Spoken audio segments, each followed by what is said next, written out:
Meaning of lowball. Lowball. Lowball. Lowball.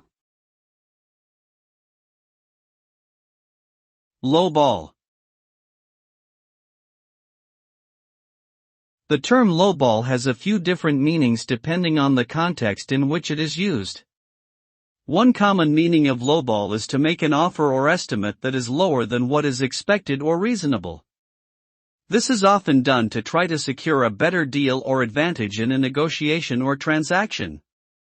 Another meaning of lowball is to deliberately underestimate the cost or difficulty of a project, task or job in order to win a bid or contract, but then later add on additional costs or conditions.